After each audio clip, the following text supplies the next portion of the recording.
Bienvenidos a la presentación de la reedición del libro Después del derrumbe, conversaciones entre Néstor Kirchner y Torcuato Di Tella, reedición a 20 años de su lanzamiento a cargo de la Escuela Justicialista Néstor Kirchner. Vamos a hablar de castas, herencias, derrumbe y futuro, y la charla, como todos ustedes saben, la va a llevar adelante la compañera vicepresidenta de la Nación, Cristina Fernández de Kirchner.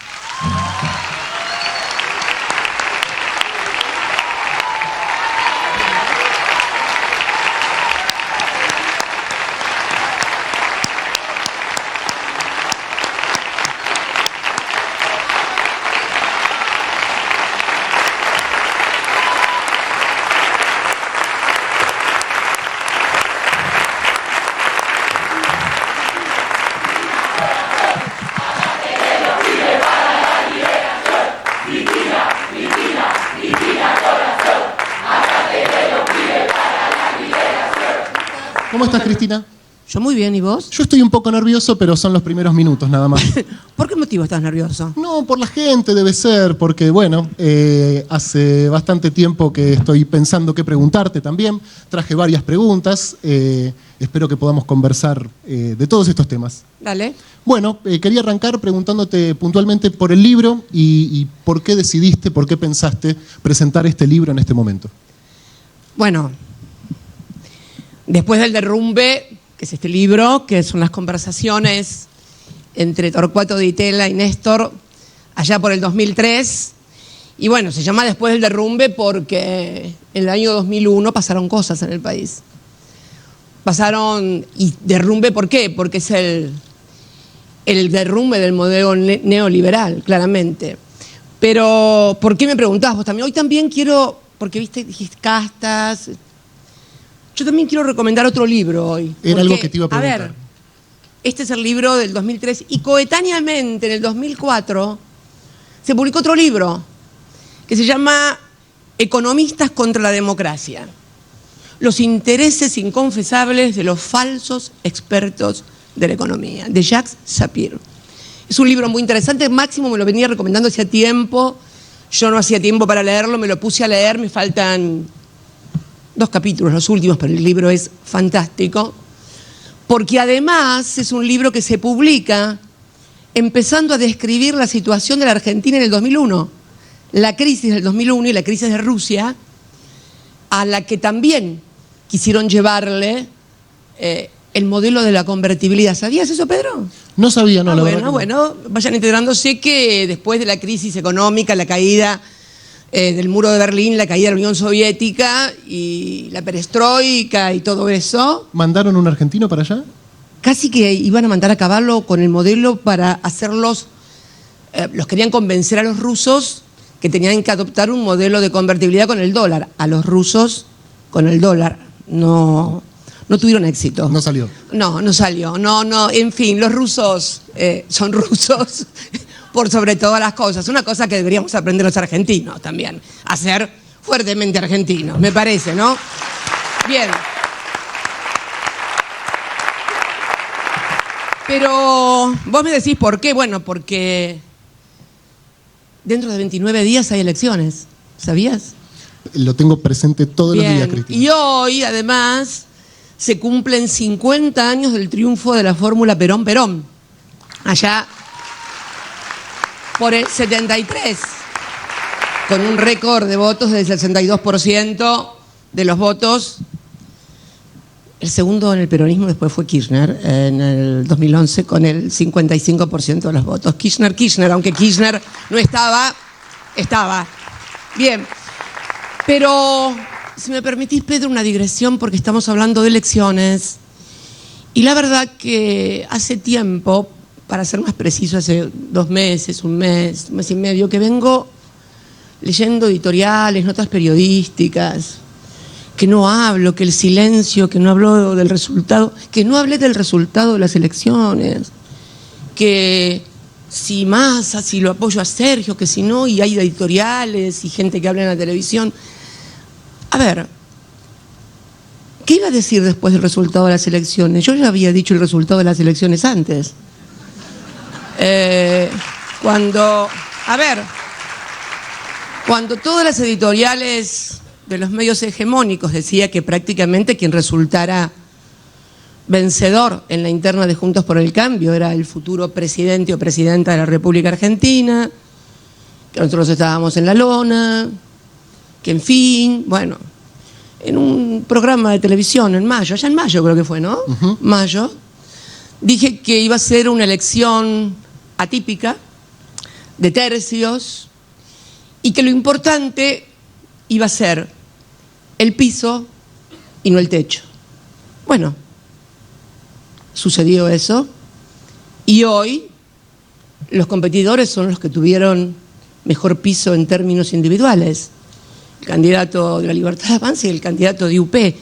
Se dio lo que preveíamos, pero, a ver, alguien el otro día me dijo, acertaste o adivinaste, como si esto fuera una cuestión de adivinar o de azar. En definitiva, cuando yo dije en aquella oportunidad esto, hice un razonamiento muy lógico. El razonamiento lógico era que en el 19, cuando construimos el Frente de Todos, hicimos una elección en la cual las dos coaliciones juntaron prácticamente el 90% de los votos. ¿Y por qué? Porque había sido horrible el gobierno de Macri. Horrible, horrible para la gente. Y la gente tenía la memoria de cómo había vivido en la Argentina hasta el 2015. O sea que era una cosa evidente. Y luego, vos fíjate que en esas PASO concurrió a votar el 76% de los argentinos, 76% de los argentinos, y la diferencia fue de 15 o 16 puntos. O sea, había una expectativa, una ilusión, una esperanza de volver a vivir, no una vida en Disneylandia, pero una vida en la cual podías pensar en comprarte una casa, o en comprarte un auto, o en progresar, o en estudiar, o en viajar. ¿Cuánta gente viajó? Por primera vez al exterior, por ejemplo. Entonces, había una expectativa de que había vivido años donde era posible soñar con el progreso. Eso fue lo que votó la gente. Yo cuando empiezan con esas cosas de izquierdas y derechas, ¿no? Las cosas son bastante. Bueno, es algo que se dijo mucho después de las PASO, ¿no? Que la sociedad argentina, el término que se usa también en editoriales periodísticas, se derechizó. No. Querer tener un buen trabajo y un buen sueldo, querer poder tener la posibilidad de acceder a la vivienda o al techo propio, de comprarte un auto, de viajar, de estudiar, no es de derecha o de izquierda. Te diría casi que es de peronistas. Te diría que es casi de peronistas. No, y bueno, y fíjate vos que cuando fueron las PASO, yo me quedé en el sur, en Río Gallegos, y yo miraba televisión y veía a los de Juntos por el Cambio festejar. O sea, ¿qué están festejando esta gente? Digo, a ver, en el año 21, donde el peronismo realmente hizo su peor elección parlamentaria, perdimos senadores, mayoría y quórum en el Senado, etcétera, etcétera, etcétera. No voy a hablar de lo que hablé durante mucho tiempo, de lo que opinaba, de lo que había que hacer y no se hizo, porque ya es de público y notorio y creo que no vale llorar sobre la leche derramada. Pero bueno, en esa elección, Juntos por el Cambio sacó 42 puntos contra 33 del peronismo. Y ahora estuvo a 0,75 de UP, y el candidato de UP fue el segundo en votos, con una diferencia muy notable. Entonces, yo decía, esta gente que está festejando. ¿Y qué festejaban? ¿Qué sé yo? No sé, preguntales. Cuando los veas vos, llamalos y preguntales, porque la verdad, que no pudieron construir una mayoría por una cuestión muy simple. Nadie se acuerda bien del gobierno que fueron. Nadie se acuerda bien del gobierno que fueron. ¿Por qué? Si no, no se entiende la presencia de una tercera fuerza. Debería haber pasado lo que pasó con nosotros en el 19, cuando, como la gente se acordaba de lo que había pasado en el 15, adoptó una decisión. La gente es mucho más racional de lo que se pretende y de voto emocional. Claro, pero las emociones también siempre tienen alguna razón, si no ya son desquicio, que es otra cosa. Y claro, estás desquiciado, si no, pero... Y vos fíjate otra cosa, Escuchaba el otro día también que decían, bueno, pero si lo apoya, ¿cómo que si lo apoya, no apoya? Yo quiero recordarles que fui una de las impulsoras de que no hubiera paso, de que se pudiera construir una lista de unidad. Y me acuerdo que había un conocido conductor televisivo que todas las noches me decía, basta del dedo. Todos decían, no, dedo no, paso, paso, y paso, y paso. Dedo no, dedo no, dedo no. Y yo hoy ahora me pregunto a todos esos que impulsaban una paso en la cual, por ejemplo, el presidente estuviera de un lado, la vicepresidenta del otro, el embajador en Brasil disputando con el ministro del Interior la candidatura a la presidencia, la ministra de Desarrollo Social disputándole a Axel la gobernación en la provincia de Buenos Aires, y todo esto en un marco de más de 100 puntos de inflación. ¿Qué les parece? ¿Cuánto hubiera sacado el de La Libertad Avanza? A ver, a los genios que decían que no el dedo, no, claro, no el dedo. Y ahora los que decían no al dedo, paso, paso, paso, me dicen, pero no lo está. ¿Dónde está el dedo? ¿Dónde está el dedo? No lo está apoyando. ¿Cómo? A ver, muchachos, por favor, un poco más de seriedad o de honestidad intelectual en los planteos. Pero esto es así. Entonces, por eso digo que, permite, esta digresión era porque quería un poquito para ayudar, y ayudar fundamentalmente a comprender lo que pasa. Que esta es la idea, cuando la gente de la escuela me vino con la idea de presentar la reedición de este libro, que fue en el 2003 también, hace 20 años. Hace 20 años, y me pareció que era, ¿sabés qué también, Pedro? Un punto de inflexión en el periodo democrático, ¿no? Porque vos fíjate, 40 años de democracia este año, en el 2003 era justo la mitad, y justo cuando se había derrumbado el modelo neoliberal. Modelo que, por cierto, no empezó en octubre del 83 con la democracia, seamos claros. El modelo neoliberal empezó el 24 de marzo de 1976, cuando Martínez de Oz toma el Ministerio de Economía y provoca dos fenómenos fundamentales. La apertura indiscriminada de la economía. Todos son muy jóvenes los pibes que están acá en la escuela, y vos también. Pero vos debés acordarte de una propaganda, no acordarte, si no la habrás visto seguramente, que era una propaganda del Estado, de la República Argentina, no sé si era la Secretaría de Comercio, o el Ministerio de Economía o qué era, y que consistía básicamente en un señor que se sentaba en una silla de fabricación nacional, o sea, madera nacional, carpinteros nacionales, obreros nacionales, y se rompía y se daba la cola contra el suelo. Y después se sentaba en una silla importada, trabajo importado, y la silla era una maravilla. Esto se promovía desde el Estado, donde se decía que era lo mismo fabricar caramelos que aviones, por ejemplo.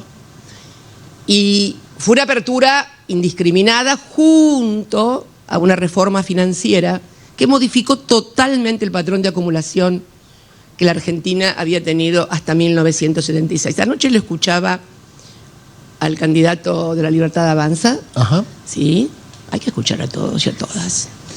Que decía que en realidad había comenzado una apertura, pero que había habido problemas de desempleo porque no se había abordado la modernización o las reformas del sector público y reforma laboral, etcétera, etcétera. Yo quiero decirles que durante la dictadura no fue necesario hacer ninguna reforma laboral. Primero porque se habían suspendido las convenciones colectivas de trabajo y la vigencia de la ley de contrato de trabajo. Los principales dirigentes sindicales estaban presos y además desaparecían comisiones enteras de fábricas donde había resistencia o intento de huelga y demás, con lo cual no era necesario. Lo que sí le asiste razón es que el sector público no fue tocado. Todas las empresas del Estado, YPF, entonces Omisa, Entel, Segva, todas fueron conservadas y cada fuerza, cada sector, se quedó con una empresa que además terminaron todas muy endeudadas. Cuando termina esto, y viene la democracia, y acá viene porque visto que esto se llama castas, yo quiero hablar también un poquito de la casta de los economistas, ¿no? La casta de los economistas, porque los economistas han tenido un rol fundamental en el modelo neoliberal y en los últimos 40 años de la República Argentina también. Y este libro tiene que ver, porque Néstor dijo además, que le dijo a Torcuato que iba a ser su propio ministro de Economía. Lo criticaron muchísimo por esa declaración. Lo mataron, no lo criticaron. Lo mataron. Pero ¿qué razón tenía? ¿Qué razón tenía? Ahora lo vamos a ver, ¿no? Entonces, en el año, y vamos a hablar del rol de los economistas, a fines de la dictadura y lo que le dejaron, porque también hablamos de herencias, ¿no? De herencias. Y Néstor habla de casta en el libro también. Néstor, bueno, Néstor es Néstor, es Néstor, así que...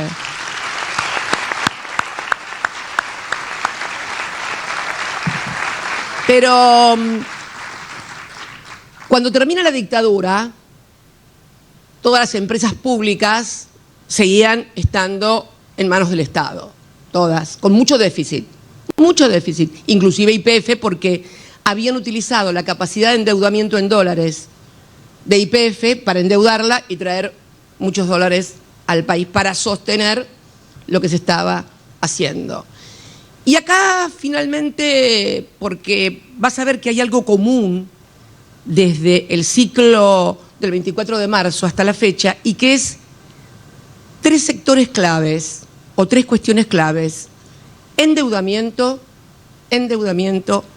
Fondo Monetario Internacional y casta de economistas o economistas. Esto se da en todo el proceso de la Argentina. Fíjate, Martínez Dios, además, que fue el que produjo la reforma financiera, donde se cambió el patrón de acumulación y se comenzó también a cambiar un poco el patrón en la cabeza de la gente. O sea, se suponía, por lo menos yo soy de la generación en la que trabajar y estudiar, y sobre todo ir a la universidad para progresar y movilidad social, era una meta. O sea, tenías que trabajar, el trabajar era progresar.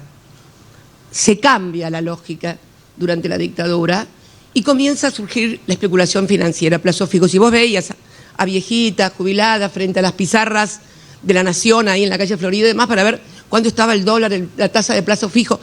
Nosotros éramos estudiantes universitarios de Derecho y no hablábamos de plazo fijo, no tenían esas conversaciones. Era otra Argentina. Esto hay que ver también, que ya no tenemos más esa Argentina que dio paso a ese modelo de acumulación en la forma en que se dio.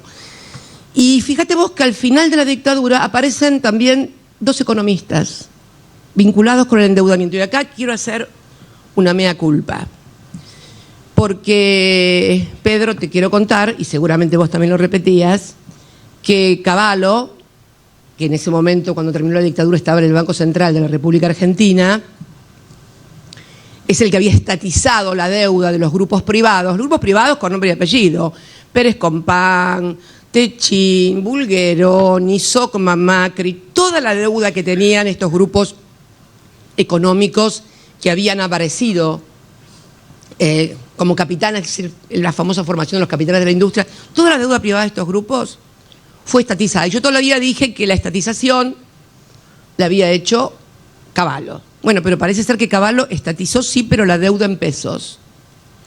Hace pocos días leí un artículo donde la deuda en dólares la había estatizado el dictamen de quien era el jefe de moneda o deuda extranjera en el Banco Central, que era Carlos Melconian. ¿Qué es? ¿O así? ¿Por qué me miras con esa cara? Vos tampoco sabías. No sabía, la verdad que no. Bueno. Entérate. Yo no lo sabía. Entérate. Si no lo sabías vos, imagínate yo, Cristina. Bueno, pero vos sos periodista y tenés que investigar. No, yo soy un militante político. Bueno. Más obligación de leer. Tenés razón. Más obligación de leer.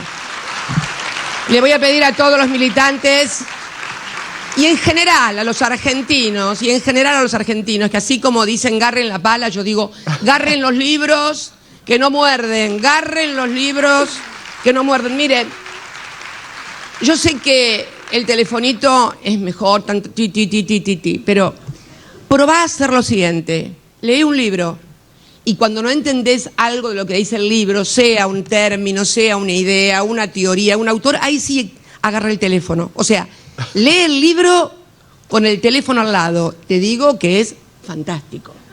Fantástico, pero el libro... Yo sé que estoy pidiendo demasiado tal vez, pero a ver si podemos generar un poco de pensamiento propio, ¿no? Perdón, Cristina, pero ¿Qué? lo mencionás a Melconian y no puedo dejar de preguntarte, porque cuando renunció el ministro de Economía anterior, se mencionaba mucho que vos te habías reunido con Melconian, que habías hablado con él, incluso decían que vos lo llamaste. Ya que lo mencionaste, pregunto si podés contar algo de esa conversación. Sí, claro. ¿Cómo no voy a poder contarlo? Sí, yo también leí como que yo había llamado, y la verdad que no. A mí me llamaron, esto fue junio del 22, sí.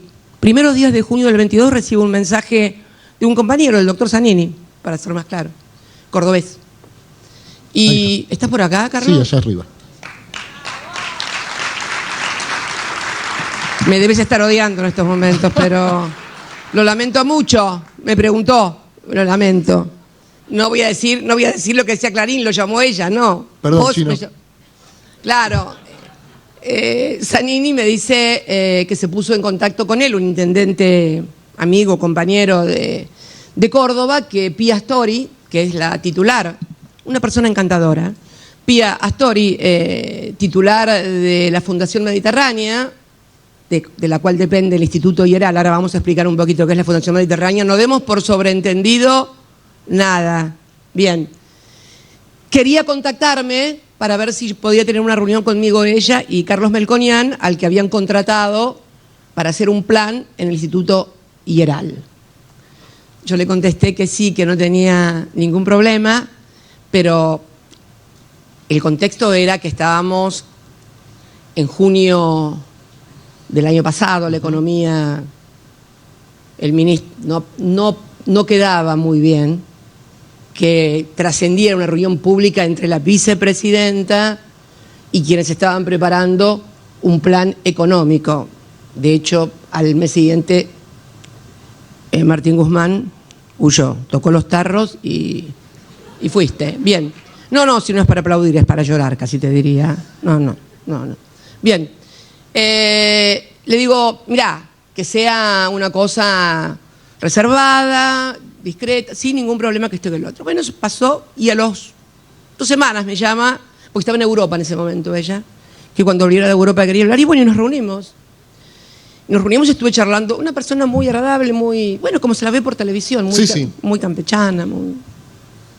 El tuco, la salsa, los fideos. No hablamos exactamente de comidas, pero sí me explicó primero qué hacía él en la Fundación IERAL. Todos saben, la Fundación Mediterránea es, a los que no lo saben, una fundación que agrupa a las principales empresas del país. Se fundó allá por 1977. Agrupa a las principales empresas del país. O sea, cuando vayas a la góndola del mercado, del supermercado, vas a ver a las empresas. Cuando vayas al surtidor de nafta, vas a encontrar también a las que forman parte de eso. Cuando te llega la factura de la energía, también tiene que ver con las empresas que forman parte de esto. Bancos, en fin, tu vida como usuario y consumidor está atado a esto. Son empresas, obviamente, contrataron un grupo de economistas para que le hagan un plan. Me estuvo explicando el tema de la bimonetariedad. Yo ya venía hablando hacía mucho tiempo de la economía bimonetaria. Es lo que dice por la tele, 2 monedas de curso legal y forzoso. En este caso sería el peso y el dólar. El problema es que 2 monedas de curso legal y forzosa, el peso y el dólar, yo se lo manifesté, ¿por qué si yo tengo los dólares en el colchón, que es a donde apuntan? Porque es cierto que hay muchísimos argentinos y hay muchísimo dinero en el colchón. A que esos dólares que están los dólares que están afuera también, ¿no? El colchón y los de afuera, pero apuntan una gran masa de dólares en el colchón, que la gente los saque. O sea que el error parte de pensar que la gente los tiene en el colchón por el gobierno. La gente los tiene en el colchón por 2 cosas. O porque no lo puede declarar, eso lo podrían solucionar con con un blanqueo, pero fundamentalmente porque hay gente que no quiere meter la plata en los bancos. Hay una memoria, toda esa gente grande que encontrás, jubilados, que les roban por ahí 50.000, 60.000. La otra vez veí un jubilado que lo habían asaltado, y no sé si lo habían matado por $200.000. No tiene confianza en... Pero además, si yo tengo esta moneda como moneda de reserva, que es una de las funciones que tiene la moneda, ¿por qué voy a poner en circulación, por más que sea de circulación legal y forzosa, la moneda buena, me la reservo igual y hago circular la otra? Esto lo descubrió un señor que se llamaba Gresham, parece que no era economista, parece que era un comerciante, allá por el siglo XVI, creo, que dijo que la moneda mala termina desalojando a la buena, sobre todo cuando las dos son de curso legal y forzoso. Así que, y la verdad que nadie me puede responder por qué razón, si vos tenés $40.000 encanutados, ¿los vas a sacar para que vas a ir al supermercado con los dólares? No.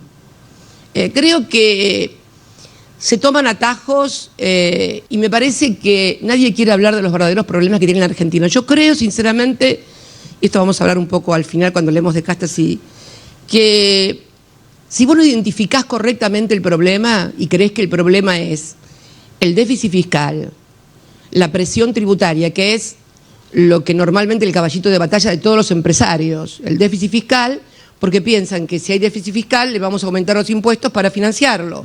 Presión tributaria porque no quieren pagar. Ahora vamos a hablar también de todo eso porque hay números muy claros en la Argentina. Pero sigo con el tema de el derrumbe, ¿no? ¿Qué fue el derrumbe de ese modelo? Cuando llega el presidente Alfonsini, cuando llega la hiper, todas las empresas eran públicas, había un déficit cuasi fiscal importante, las empresas estaban endeudadas, se produce el fenómeno hiperinflacionario. Y después viene la segunda parte del modelo neoliberal que había sido inaugurado por la apertura indiscriminada, lo cual provocó un industricidio total, fábricas cerradas. Acuérdense que uno de los caballitos de batalla de Alfonsín era vamos a levantar las persianas de las fábricas, etcétera, etcétera. Había sido un desastre. Que Alfonsín, el alfonsinismo, con muchas dificultades, con las rémoras, recibió una deuda fenomenal, externa, la auditoría del Fondo Monetario Internacional y las circunstancias que muy bien relata en ese libro fantástico que es Una temporada en el quinto piso de Torre. Algunas comparto, otras tienen una mirada autoindulgente sobre los economistas. Otra vez, Melconian y Cavallo con la dictadura, Surril, que también escuché decir que tenía un gran plan, pero que la política, porque esta es la otra cuestión, estos grupos de economistas dicen que la política no puede intervenir en la economía, porque los neoclásicos, es muy interesante el libro, créanme, los neoclásicos dicen que no puede intervenir porque es una ciencia que constructivista, un enfoque constructivista, científico. Y los de la escuela austríaca, que son los que ya sabemos. Los que ya sabemos, Hayek y von Mises, dicen que la política no tiene, porque hay leyes naturales del mercado, leyes naturales, así como Antígona tenía el derecho a rebelarse ante el tirano para sepultar a su hermano, hay reglas que son inamovibles en la economía. Bueno, así estamos hoy en la Argentina. Bueno, ¿qué pasa entonces en ese momento? Viene la hiper... Pero después viene en los años 90, 91, 92, se produce privatización. Se privatiza todo. Las jubilaciones, YPF, aerolíneas, las empresas eléctricas. A ver, déjame pensar un poquito. Aerolíneas, te dije, sí, todos. Somisa, agua y energía. Muy bien, agua y energía. Somisa, porque, a ver, las líneas telefónicas, todo, absolutamente todo. Somisa, hoy lo que es el polo siderúrgico de San Nicolás, Petropropulsora, en La Plata, etcétera, todo eso era empresa pública. Bueno, se privatizó todo era... ¿Y qué pasa en el 2001 cuando se produce el derrumbe? Todos vieron esa serie fantástica de Benjamín Ávila, 2001. Se cae todo. No le devuelven a la gente los depósitos. Ya había pasado con el plan Bonex en el 89. ¿no? Diciembre del 89. Vieron a la gente pegando en los bancos. Bueno, esto, ¿y qué pasaba en ese momento? Era todo privado. Todo era privado. No había nada público, no había jubilados, no había planes. O sea que no había déficit, imagino, ¿no?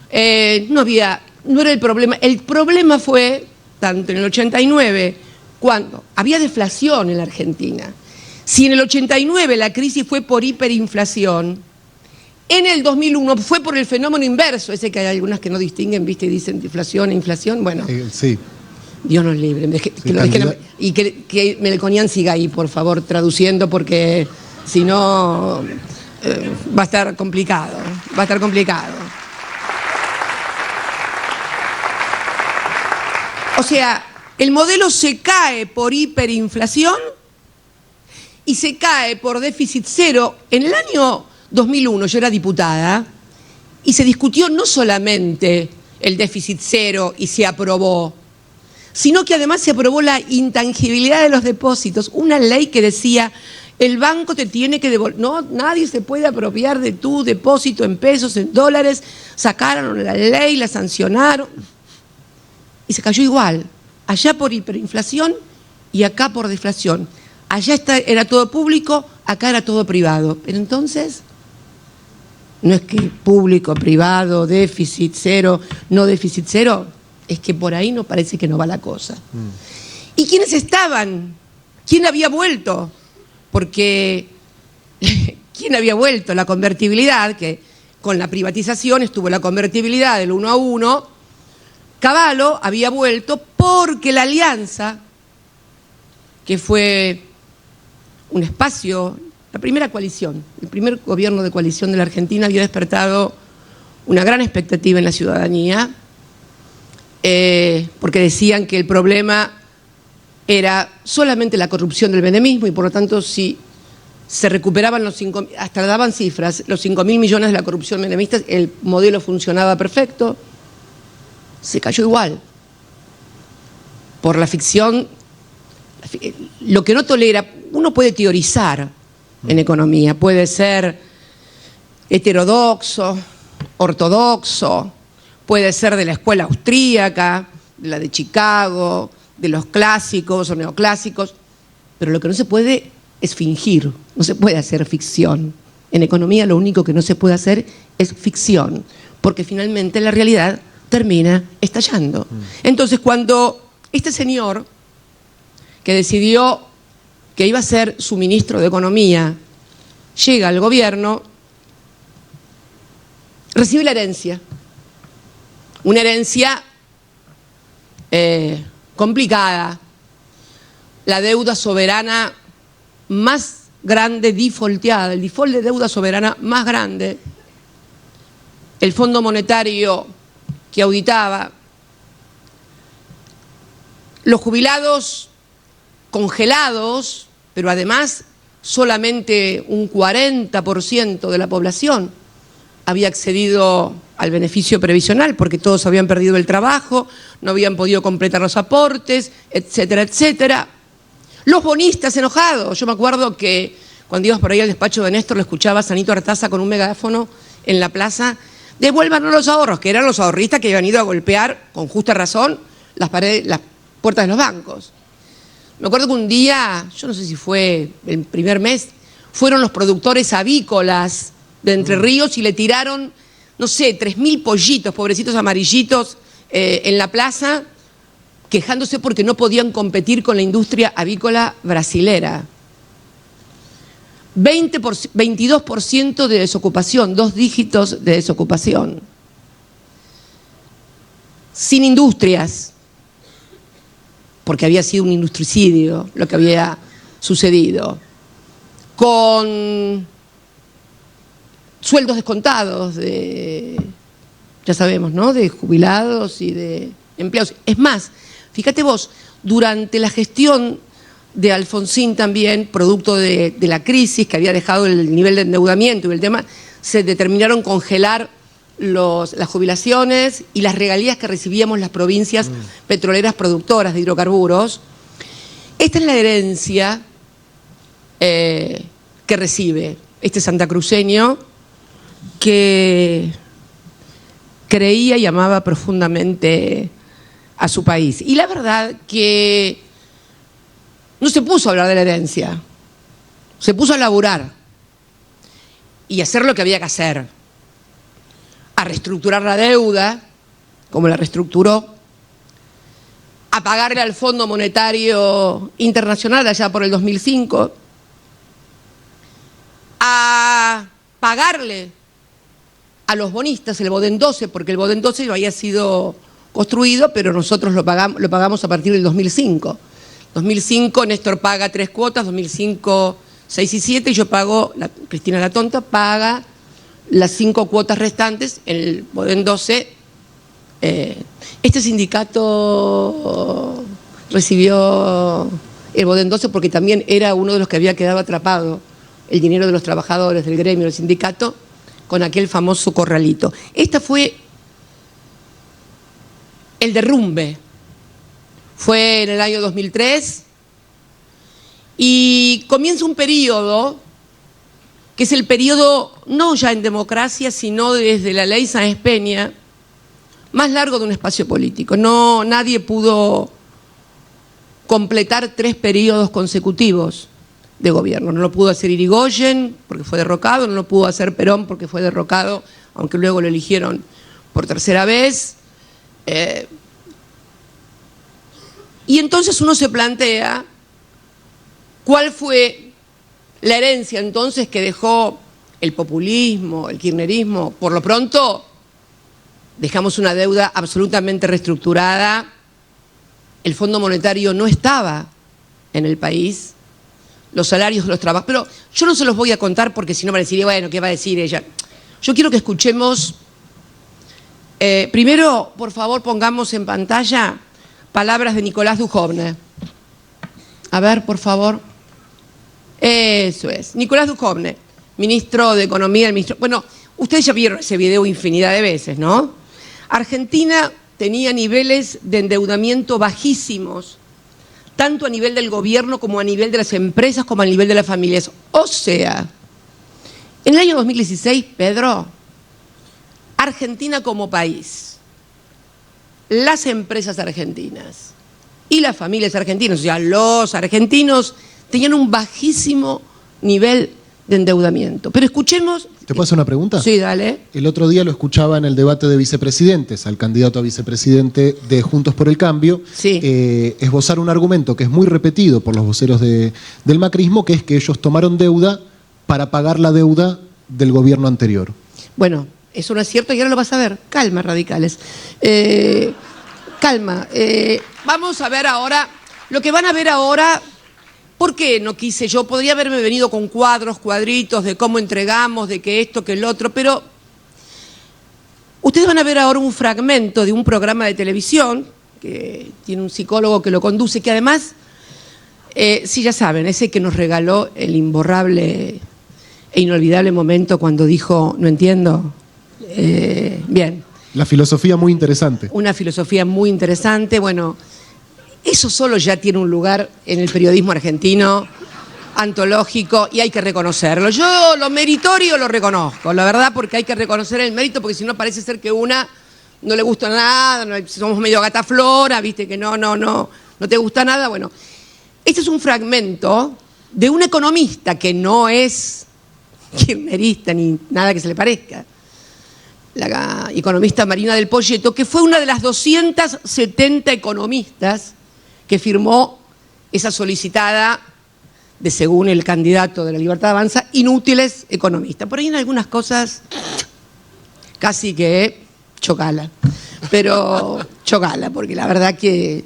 Vamos a ver ese fragmento donde esta persona habla, hace 2 semanas fue esto, del 2015 a hoy. Vamos.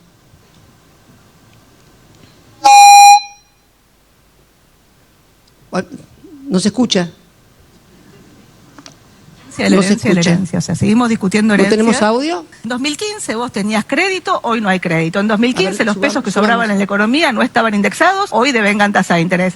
En 2015 la inflación corría al 1,5% mensual, Se hoy escuchaba corre al Cristina 11% Doifel, mensual. ¿Sí? Sí. En 2015 la distorsión de precios A ver, vamos a relativos era esperar un parecida cachito y a la vamos actual, a... pero el salario formal estaba ¿Pueden 20 corregir? puntos arriba, el informal estaba Entonces, 40 ¿qué puntos de las arriba, hay y la propuestas? brecha Bueno, es el ahí promedio, es el una pena, doble, pero y me hoy gustaría que lo la diferencia escucharan es la que tenías en porque este momento. Bien, es muy por eso. impresionante.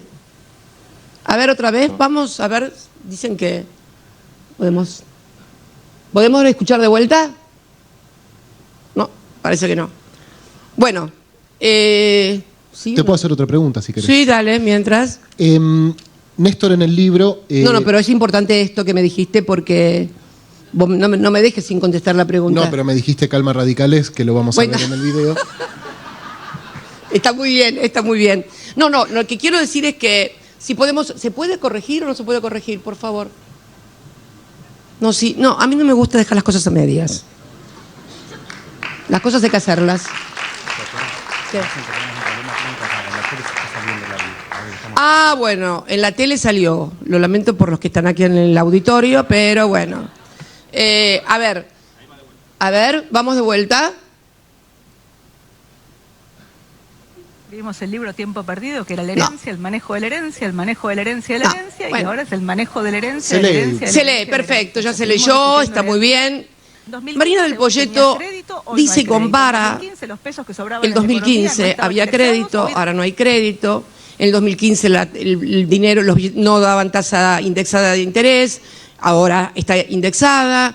En el 2015 hablaba de el salario formal 20%, 20 puntos más arriba, el informal 40, bueno, y de una serie de cosas que, dicho en boca de ella, me exime de mayores cuestiones, porque también es cierto que el déficit fiscal que tuvimos a partir del año 2011 fue porque se nos cayó la balanza energética. O sea, Néstor, que había tenido superávit gemelos, era porque tenía un superávit energético de 6.000 millones de dólares. ¿Producto de qué? Bueno, durante mucho tiempo, antes de que nosotros viniéramos, se le estuvo vendiendo gas muy barato a Chile. ¿Por qué? Porque acá el gas no era necesario, porque no había fábricas, no había necesidad de energía. En cambio, a partir de la apertura de fábricas y a partir del consumo popular también, o sea, porque si se generaron cientos de miles de empresas entre el 2003 y el 2015, esas empresas dieron trabajo, la gente cobraba salarios y entonces comenzaron a comprar un auto algunos, aires acondicionados los otros, y esto comenzó a generar una necesidad de incremento de la energía que no fue acompañada por la empresa que había sido desnacionalizada en 1998. Desnacionalizada en 1998, Repsol, YPF, nuestra petrolera de bandera, y comenzamos a tener un déficit energético de 6.000 millones de dólares. Se nos invirtió la balanza energética. Este es el origen, que es por un crecimiento muy importante de la actividad económica en el consumo industrial y comercial de energía y en el consumo residencial de energía por las familias. Las familias se agrandaban, las familias compraban cosas, compraban artefactos, compraban aires acondicionados, etcétera, etcétera, etcétera. Entonces, este es el tema. Pero vos la escuchaste a Marina del Polleto, o la leíste por lo menos, acerca de cuál era la situación, pero vos dijiste lo del Fondo Monetario, eso es lo que me habías preguntado algo del...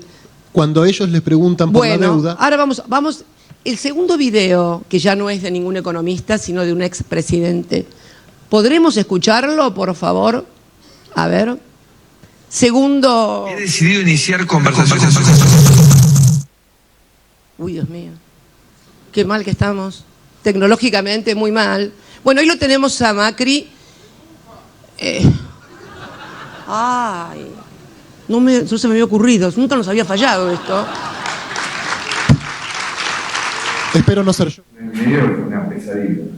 La plata del fondo, que es la plata de los demás países, la usamos para pagar a los bancos comerciales que vencían y que se... En el año 2018, porque vieron que circuló un video en TikTok realmente desalentador, porque los chicos no sabían quién había traído el Fondo Monetario al país, pero sí sabían de la deuda de Independiente y de todo eso, y no sabían cómo había sido. Bueno, el tema es que ahí está Macri en el 2018, cuando como presidente le dice al fondo, están llamando al fondo para obtener un plan de financiamiento. El segundo es en el 2021, es una reunión que él hace en un country cuando va a Neuquén con amigos o con partidarios, y les dice que él le decía a sus funcionarios: no tomen deuda, que nos vamos a ir a la mierda, dijo una cosa así. Literal. Literal, ¿no? Dijo, nos vamos a ir a la mierda. Yo les decía, no tomen deuda, que esto, yo conozco los mercados. Bueno, lo vieron ahí, yo conozco los mercados. Y después, en el 2022, dice los bancos comerciales. O sea, todos los días dice una mentira diferente. Esta es la verdad. La verdad es que levantaron el cepo en el 2016, vinieron fondos, pero no todos, porque en realidad los fondos comienzan a venir cuando le dan a los fondos buitres lo que quieren. Se endeudaron a tasas y en plazos muy cortos. También hubo declaraciones del ex ministro Caputo al respecto, desvinculándose, diciendo que él no había tenido nada que ver con el endeudamiento. O sea, a ver, entregamos el país, como dijo Duhovne, con un bajísimo nivel de endeudamiento, y se recibió en el 19 la herencia de la reinstalación del modelo neoliberal desde el 2016 al 2019 con el Fondo Monetario. Y la verdad que cuando el país tiene una deuda de la magnitud que contrajeron en tan poco tiempo, con vencimientos tan cortos, además la curva de vencimiento es muy corta, y además viene el fondo con sus planes que son inflacionarios porque instalan la devaluación, ella es muy difícil. Yo quiero en este sentido reconocerle alguna cosa muy importante al ministro de Economía, que es haberle dicho a la sociedad la verdad sobre el Fondo Monetario Internacional. Gran decisión, porque... Y acá voy a cometer una infidencia, porque cuando esto lo hablé con el presidente, allá yo estaba en Honduras, había ido a la asunción de Xiomara Castro, y en esos días creo que se firmaba, bueno, tuvimos una larga charla, discusión, en donde le dije, hay que decirle la verdad a la gente. Si es que obligan a firmar porque si no, no hay que decirle la verdad. No contarle que es maravilloso, que ahora estamos bien, como hizo De la Rúa, que está todo fenómeno. Bueno, y pasó que en el medio del parque, con pajaritos y mariposas, y diciendo que bueno, que habíamos firmado una cosa, que no teníamos ningún tipo de exigencias. Por eso valoro inmensamente la decisión de decirle a los argentinos y a las argentinas la verdad. Obligan a devaluar. Cada argentino y cada argentina debe saber que los precios que le aumentaron por la devaluación del 22, pero el que le vienen aumentando por la devaluación del crawling peg, que es la devaluación cotidiana que hace el Banco Central y que es impuesta también por el Fondo Monetario, porque el Fondo Monetario impone tasa de interés por encima de devaluación y devaluación por encima de inflación. Estas son condiciones, como tampoco quería la moratoria, porque estaba prohibida la moratoria en el texto del acuerdo. No se permitían, dice, amnistías fiscales, pese a que esta no era una moratoria, porque era un plan de pago. Pero sapos y culebras se echaron sobre el plan de pago que elaboró el Congreso argentino para incorporar a las mujeres, porque solamente 1 de cada 10 en condiciones de jubilarse habían hecho aportes, y los hombres solamente 3 de cada 10 habían hecho los aportes. Esta es la verdad de la milanesa. El alto endeudamiento de la Argentina, la auditoría permanente del Fondo Monetario Internacional y recetas económicas equivocadas en cuanto a engañar a la sociedad de que el problema es el déficit. Miren, En la Universidad de Río Negro, cuando di la charla el 10 de marzo, publiqué aquel famoso listado que lo publica regularmente The Economist, siempre, lo pone siempre. Y en la última publicación de esta semana, Brasil, primero que de todos los países que enlista The Economist, que son de todo el mundo, solamente de todos los países hay 4. Cuando estuve en Río Negro eran 5. Después fueron 3, después fueron 2, ahora volvieron a 4. Solamente 4 países tienen superávit fiscal. 4. Noruega y Dinamarca, que son inamovibles.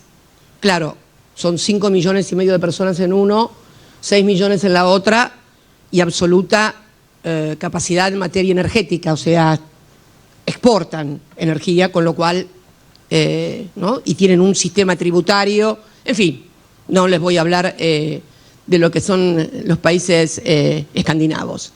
Pero solamente esos países, y ahora se incorporó Arabia y Australia con un superávit muy pequeño del 0,2, creo, Arabia Saudita, y 0, no me acuerdo, Australia.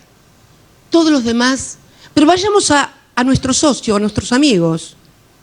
Brasil. En la última publicación, Brasil tiene un déficit fiscal de 7,6. 7,6. Ese es el déficit primario más deuda. Argentina tiene el 4,2 en esa misma publicación, que es 1,2 de primario y 3% por deuda. ¿Cuánto tiene Brasil de inflación anual? 4,6. Y nosotros 124. A ver, si el déficit fiscal fuera la causa de la inflación, ¿por qué hay países que tienen más déficit que nosotros y no tienen tasa de inflación? Y acá viene la otra cuestión, la de que le hacen creer a los argentinos que tienen el plan para suprimir gastos que son inocuos, y hablan de 15 puntos del PBI, lo escucharon, ¿no? Y otros que, no sé, y Melconian también por ahí anda, que andan. Yo quiero que hablemos en serio en la Argentina con números. Y quiero que se publique, a ver por favor la número 3, a ver si estamos con suerte en lo que van a poner. 3. La de los principales componentes de las transferencias de ingresos, por favor. Ahí estamos. Ahí tienen los principales componentes de las transferencias. Esto es presupuesto del que quieren ir con una motosierra o no sé con qué. Fíjense, el sistema de jubilaciones, o sea, todas las pensiones, todas las jubilaciones son 6,49 del PBI en Argentina. Las asignaciones familiares, que también las paga el Estado, o sea, son las asignaciones familiares de los trabajadores en relación de dependencia, que también la paga la ANSES, 0,49. La UH, 0,40. Potenciar los planes, 0,38. Ah, me olvidaba. Néstor recibió, en la herencia, recibió 2.100.000 planes jefes y jefas de hogar. Perdónenme la digresión, pero me olvidaba de ese tema, que es un tema muy importante. Recibió 2.100.000. Esos planes habían sido sugeridos por Anup Singh, que era el auditor del Fondo Monetario Internacional. Había sido tan grande el derrumbe, tan grande la crisis social, la desocupación, la miseria, la pobreza, que sugirieron hacer planes para que la gente pudiera comer. Para que la gente pudiera comer. No estaba la UH en la República Argentina. Y entonces, durante el gobierno del presidente Duhalde, se diseña el plan Jefes y Jefas de Hogar, y cuando Néstor asume, había llegado a 2.100.000, porque la desocupación era más de 2 dígitos, 20 y pico %. Entonces, me había olvidado esa parte de la herencia. Pero vamos a los planes potenciar, 0,38, la tarjeta alimentar 0,22, PAMI 0,20, Progresar 0,10, empleo, y en total el gasto o la inversión, como ustedes prefieran, de acuerdo a lo que piensen, 8,29 del PBI. Vamos, ¿cuánto será el Poder Legislativo y el Poder Judicial? Poder Legislativo, vamos a la segunda filmina, por favor. Ahí los tenemos. En el Poder Legislativo, donde estaría, digamos, la aristocracia de la casta política, estaríamos con el 0,12 del PBI. Y el Poder Judicial, 0,27. Bien. Si... ¿Me puedes traer el pizarrón, por favor? Ya que estamos en la escuela justicialista, vamos a ver si hacemos... A ver. Vení que te voy a dictar vos. Vení, Pedro. Uy, qué nervios, Dios. Anota. Anota, Pedro. Anota, Pedrito, por favor. Anota bien. Te está mirando el país, querido. Anota bien. A ver, vení. Vení, vení. Esto puede ser el final de mi carrera, Cristina. Sí. Anota. Anota.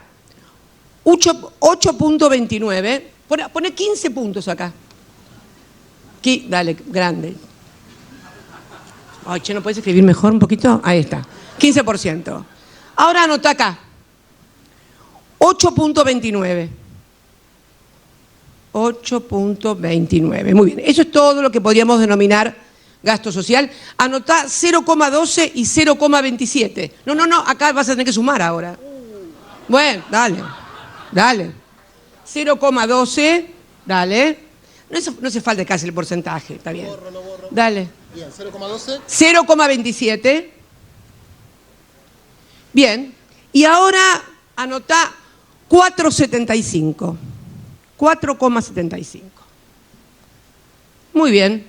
Ahora suma. Dale. Yo lo dejo sumando a él mientras le digo que es el 4,75. El 4,75 es lo que se denominó separata. Más o menos, redondeando. Bueno, redondeando, dale. Un maestro para acá, una profesora de matemáticas por acá, por favor. Bueno, dale. Ahí está, mira, ya te dictaron allá, che. 13.43. ¿Sí? Muy bien, 13.43. Fíjense. Muy bien. Este 4.75, ¿se acuerdan, no? 8.29, acá están los jubilados, acá está el Poder Legislativo, acá está el Poder Judicial, y este 4.75, ¿qué es? Es la separata que mandó el Ministerio de Economía en el presupuesto, en el proyecto de presupuesto, y que es lo que se denomina gasto tributario. ¿Qué es gasto tributario? Los planeros de lujo. Estos son los planes, el 038 del potenciar trabajo, son los planeros de calle. Estos son los planeros de lujo. ¿Por qué? Porque son las exenciones impositivas. Gente que tiene que pagar impuesto a las ganancias como los jueces y no los paga. Impuestos, por ejemplo, cuya alícuota del 21% de IVA está quebrada, o se eximen de IVA, o está quebrada, pagan la mitad, 0,10,50. Las promociones fiscales, aquí está Tierra del Fuego. Bueno, todo eso son 4.75. 13.43 el total. ¿Podemos sentarnos, alumnos? Bien. Sí, espera que quiero poner esto. Bien. Entonces, fíjense, pusimos todas las jubilaciones, todas, pusimos todos los planes sociales, potenciar, AUH, todas las asignaciones familiares, todas, pusimos todas las promociones fiscales, todas las exhibiciones, el Poder Legislativo, el Poder Judicial, y estamos llegando a 13,43% del PBI, nada más. Vaya a saber de dónde van a sacar el 15%, porque vamos con la siguiente placa, por favor. Ahí estamos. Esto es el proyecto que se mandó a la Cámara y que pidieron que no fuera tratado hasta después de las elecciones. Claro, ahora me doy cuenta por qué no quieren tratarlo hasta después de las elecciones, porque ahí se advierte la inconsistencia de lo que se dice y de lo que se propone. Fíjate vos, ustedes van a ver total de recursos, eso es el total de recursos, de impuestos que el Estado Nacional da para... Es la parte de la recaudación que le queda al Estado Nacional. Volver a poner de vuelta, por favor. Es la parte, ese 15.7 del PBI total, es el total de recursos. O sea que estaríamos suprimiendo el total. Porque la recaudación que hace el Gobierno Nacional, que es de 24 puntos del PBI, 15 quedan para la Nación porque el resto se va para las provincias.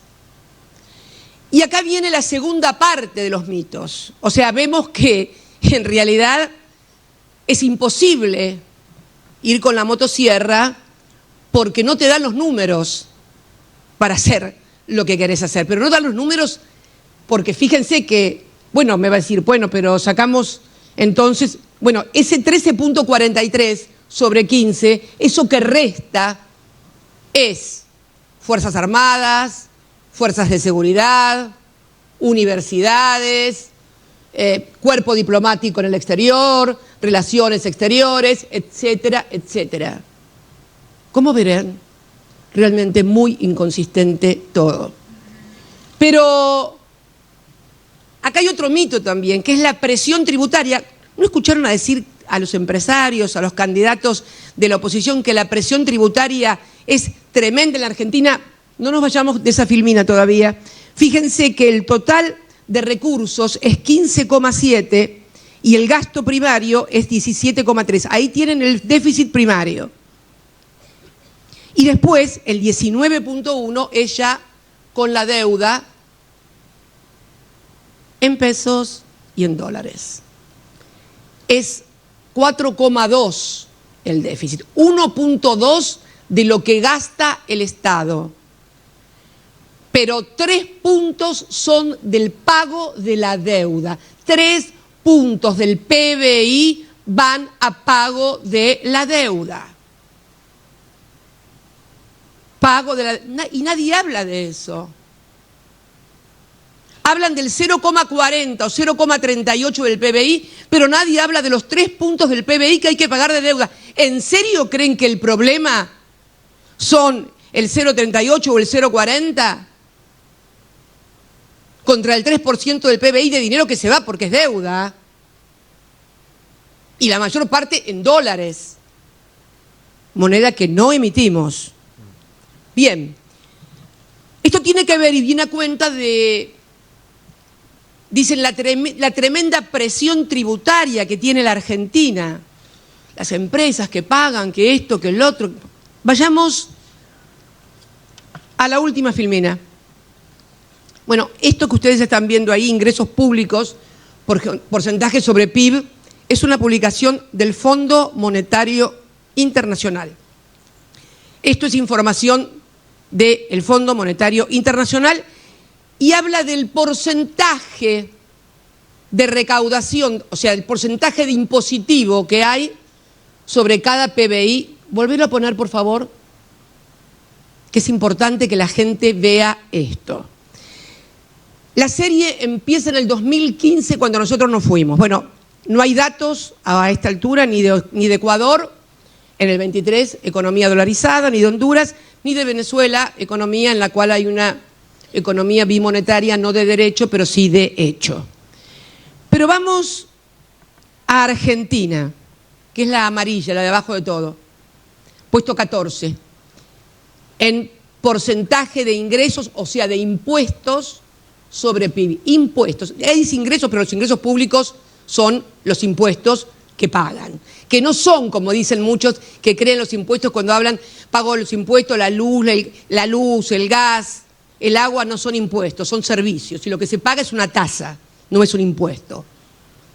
Especulan tanto con el desconocimiento que tiene la gente, que tiene tantos problemas y tantas cosas en la cabeza y tantos dramas que no tienen para andar haciendo disquisiciones. ¿Cuántas veces escuchamos a la gente decir los impuestos están hablando de la tarifa de luz, de gas o de agua? No, eso no son impuestos, son tasas de servicio. Bien, Argentina, ¿qué presión tributaria tenía en el año 2015, donde estaban los populistas, 35.4.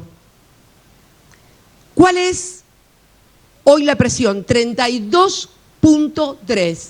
32.3.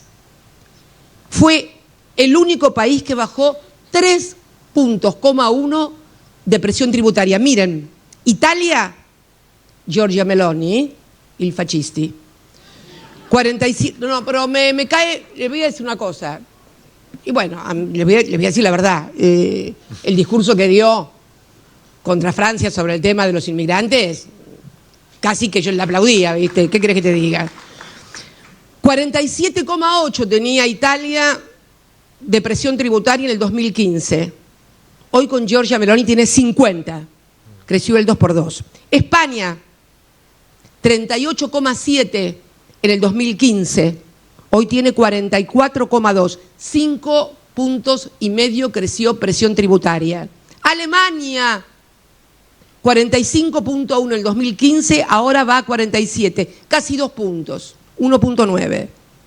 Reino Unido, 35, esa que le quieren regalar las Malvinas, 35,7, diferencia 3,5 de más, hoy 44,2. Brasil, nuestro socio, ya se acuerdan del déficit, ¿no? Brasil, 32,9 en el 2015, 35,8, casi 3 puntos. Japón, perfeccionistas si los hay, 33,6 a 35,7, 2,1. O sea, el único país que bajó esta magnitud de presión tributaria es la República Argentina. ¿Por qué? Muy simple, porque durante el año 2015-2019 se redujo el impuesto de bienes personales, pero sobre todo porque con el ajuste por inflación que se sancionó también durante el macrismo, y con el ajuste por quebranto anticipado que le dio la Corte al Círculo Rojo y a la economía en la República Argentina, hoy la tasa de ganancias que pagan no las multinacionales, todas las sociedades y todas las empresas, no llega al 2,45. La tasa es del 35, pero pagan el 2,45. Por ajuste, por inflación. Entonces, ¿cuál es el problema a esta altura? Si no es el déficit fiscal, si no es el tema de la presión tributaria, si no es, como vimos, ¿qué es? La Argentina hoy tiene un problema del cual yo vengo hablando hace mucho tiempo, que es la economía bimonetaria. Ha perdido valor la moneda. Y tiene en común, cosa que no tuvo durante los 3 periodos nuestros, un altísimo nivel de endeudamiento y al Fondo Monetario como auditor. Y esto impide poder desarrollar políticas que beneficien al conjunto. Vuelvo a repetir, los aumentos que ustedes sufrieron, que todos sufrimos en góndolas y demás, tiene que ver con la devaluación permanente del peso, porque el problema es que la inflación en la Argentina es por escasez de dólares, porque están en el colchón, porque formaron activos en el exterior, porque hemos perdido la moneda y entonces se utiliza como moneda de reserva, porque pasan cosas que no pasan ni en Chile, donde todo es pesos, o en Brasil, donde todo es reales, por lo que fuera. Pero esta es la situación, una economía bimonetaria, alto nivel de endeudamiento en dólares y el Fondo Monetario Internacional imponiendo planes inconsistentes, o a lo mejor inconsistentes para el bienestar de la Argentina, pero tal vez muy, muy consistentes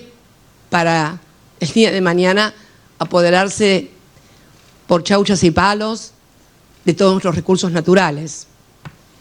Ustedes piensen y elaboren también, que es bueno que todos pensemos en conjunto. Pero además, el problema de la Argentina, además está agravado también, además de esto, por una economía creciente en negro. Todo el mundo piensa que cuando se habla de informalidad o de economía en negro nos referimos a los manteros de Once. No, señores. O los que están acá nunca fueron a comer a Puerto Madero o a Palermo Soho, a un restaurante re bacán y te dan un ticket comanda. Fíjense, si los tickets que le dan son los tickets de lo que ustedes compran, de lo que ustedes pagan. ¿Cuánto es con ticket identificado y cuánto es o en negro o no le dan bola y pagan y se van? Entonces, la economía, el Estado demanda una cantidad de recursos que después no les son devueltos, porque el círculo virtuoso es, bueno, el Estado recauda. Esto no está pasando en la República Argentina y se ha agravado infinitamente con el tema de la inflación. Si además tenemos laxitud tributaria a partir de los ajustes por inflación, del ajuste por quebranto anticipado y todas las argucias y maniobras elusivas, bueno, miren, para que lo entiendan, cada vez que alguien, por ejemplo, toma un café o se come un chocolate, lo paga, obviamente, y esa actividad no es denunciada o reconocida en la declaración del comerciante que lo hace, piensen que ustedes están gastando dólares porque nosotros no producimos cacao ni producimos café. Elijo estos dos elementos porque claramente es un elemento que no se produce en la Argentina. Café tenemos que importar y cacao tenemos que importar. Con lo cual, cada vez que yo como chocolate o tomo café y el que me lo vende y yo le pago con el 21% de IVA y demás, no lo declara en la FIP, está produciendo esto que tenemos ahora. Es un combo letal. Y yo creo que el compromiso que tenemos que tener todos es discutir estas cosas en serio. Y me parece que haber puesto sobre la mesa el tema del Fondo Monetario Internacional, y no es con un adoptando el dólar, porque me dicen, no quiero darle señoriaje a la clase política argentina. ¿Y a quién le vas a dar el señoriaje? ¿A los republicanos y demócratas en Estados Unidos con el dólar? ¿Cómo es el tema? ¿En serio que los argentinos quieren quedarse sin casa, vender la casa? La verdad que es algo tremendo que estemos discutiendo estas cosas, sobre todo de la experiencia en la que vinimos desde la convertibilidad. Yo no digo que las cosas estén bien, también nosotros tenemos responsabilidad. No voy a hablar de las cosas que no hizo el gobierno porque ya las dijo oportunamente, pero voy a hablar más que nada también de que nosotros tenemos que discutir cosas que muchas veces nos hemos negado a discutir. Porque no es cierto, Pedro, que la gente ya haya derechizado. A ver, querer tener mi casa, hoy ya no es ni tener casa, hoy no puedo alquilar. A ver, querer tener clases, tus hijos que van a la escuela pública, pero no podemos seguir diciendo que defendemos la escuela pública, pero mandamos a los chicos nuestros a la privada porque no tienen clases. Y tenemos que discutirlo nosotros. Y yo sé que los compañeros por ahí, docentes y demás, me acuerdo en el año 2012, yo era presidenta y dije en un mensaje del 1 de marzo, pero Dios, me saltaron a la yugular. Pero compañeros, compañeras, si nosotros no discutimos los problemas que tenemos, van a venir de afuera a imponernos las condiciones de la discusión, que no van a ser las condiciones reales, van a ser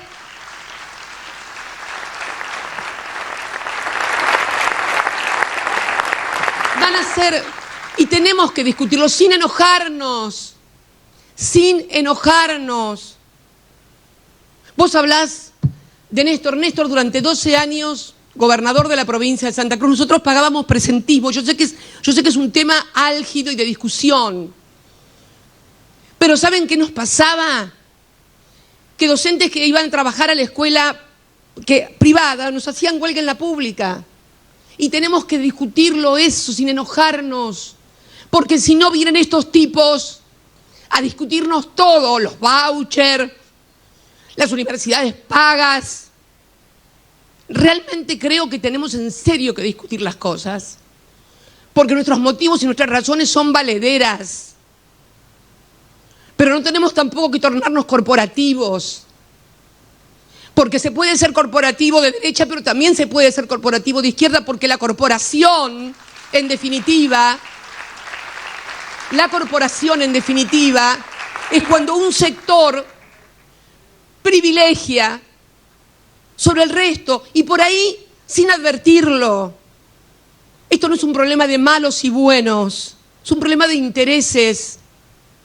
Y tenemos la obligación desde el campo nacional y popular a articular los intereses para no tornar indefendible el rol del Estado. Fíjense que en salud pública la gente cómo defiende también el rol del Estado por el rol que cumplió la salud pública. Y dicho sea de paso, el Estado tiene también que comenzar a preocuparse por la salud privada. Lo que hacen las prepagas,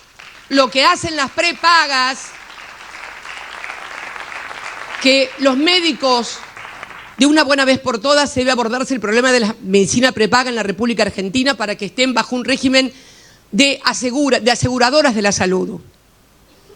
Porque en definitiva después terminan girando dólares y formando activos en el exterior, porque en realidad se comportan como financieras. Y vemos que hoy leíamos todos en los diarios que las federaciones de médicos van a cobrar ahora un copago de 6.000 pesos porque les pagan miserias. Esta es la verdad de la milanesa. Y también nos pasa con las obras sociales. Unas son excelentes y otras no dan los servicios. Entonces, la Superintendencia de Salud del Estado debe tener participación de usuarios y consumidores también para defender los intereses de los usuarios y consumidores, no de las corporaciones. ¿Cómo puede ser posible que el mejor plan de un plan súper, que es una cuota de 200.000 pesos por mes en una prepaga, tengas que pagar el 50% de los medicamentos? ¿Cómo puede ser posible? Mientras un jubilado en el PAMI tiene sus medicamentos gratis. Entonces, tenemos que discutir en serio. No podemos negarnos a discutir y tenemos que discutir también las políticas sociales, no desde donde ellos quieren suprimir a la gente, sino volver a tener una política donde la asistencia social o el auxilio, sea un auxilio, pero que no se vea como algo permanente. Discutámoslo. Hay un sujeto, es cierto que hay un sujeto social nuevo, que no es el sujeto social de allá, del 2001, porque hoy tenemos un altísimo grado de informalidad, pero tenemos que discutir cómo lo hacemos. Y yo creo que es imprescindible, yo tengo mucha expectativa y mucha esperanza que podamos hacerlo, porque sabemos que el problema radica ahí, en el nivel de endeudamiento, en el Fondo Monetario Internacional, en una economía creciente en negro, en una economía bimonetaria, pero la economía bimonetaria no se soluciona poniendo la cara de George Washington. Miren, yo quiero que sigan nuestros próceres, pero si la discusión pasa porque no quieren pero que siga siendo la casa de los argentinos, que siga siendo la casa de los argentinos. Mi país es Argentina. Mi país es Argentina. Y yo creo que eso es lo que tenemos que plantear. Por eso, cuando hoy decía derrumbes, herencias, de castas de economistas también, en el año 2001 volvió Cavallo, antes había estado Machinea, que también había estado en el año 89, siempre las recetas, y las recetas son siempre las mismas. Las recetas son siempre las mismas. Y pueden producir hiperinflación o pueden producir deflación. ¿Cómo puede ser posible? Cuando Néstor también asumió, no teníamos sistema jubilatorio porque había sido privatizado. Cuando decidimos la recuperación de las AFJP, producto también, entre otras cosas, de la crisis de Lehman Brothers, que cambió el mapa económico del país, de la región y del mundo, el Estado pagaba la mayor parte de las jubilaciones de los que estaban abajo en las AFJP, y las AFJP se habían quedado con la crema, con los que más ganaban, los de arriba. con comisiones por 12.000 millones de dólares. ¿Pero en serio que alguien quiere volver a eso? Si tenemos que revisar, si tenemos que cambiar, si tenemos que mejorar, pero por favor, no es destruyendo. Si el nene tiene algún problema, por favor, no lo tiremos junto con el agua sucia. Es el nene, y es la Argentina, es tu país. Entonces digo, es necesario que cuando discutamos estos temas, y yo vengo diciendo, no es de ahora, Pedro, me lo has escuchado varias veces, decir la necesidad de acordar determinadas cosas. No nos vamos a poner de acuerdo si flexibilización laboral sí, si flexibilización laboral no. Miren, cuando vos tenés desocupación o cuando los salarios son tan bajos, quiero mostrarles, miren, el gran problema que lo... A ver, el último gráfico, por favor. El de pobreza y desempleo, que este es el otro gran problema que tenemos hoy. A ver... Pobreza, a ver, ¿dónde están? Ahí está. Ahí está. Ahí está, miren, pobreza y desempleo, miren. El segundo semestre del 16, fíjense cómo comienza a despegarse y fundamentalmente a partir del Fondo Monetario y de la pandemia se separa empleo asalariado, pobreza y desempleo, ¿ven? Ahí está, pobreza y desempleo. El desempleo es bajo, pero la pobreza es alta. ¿Por qué? Porque tenemos el fenómeno que yo comencé a hablar allá en el Chaco cuando dije aparecían por primera vez, tenemos un sujeto nuevo, tenemos un asalariado que es pobre. Esto no pasaba en la Argentina. Yo hoy estaba mirando un video que me mandaron, me lo mandó Axel, un video de Grecia, donde Mitsotakis están discutiendo el que se puedan tener 2 contratos de trabajo por persona, son más o menos 12 horas o 10 horas de trabajo por día, 75 horas de empleo. Entonces, yo creo que los argentinos nos debemos una discusión, un debate, pero sé que estamos en términos electorales, pero yo lo que quiero fundamentalmente es que cada argentino, cada argentina, sepa cuáles son los números, cuál es el verdadero problema. Porque si no identificamos el verdadero problema, difícilmente podamos solucionarlos.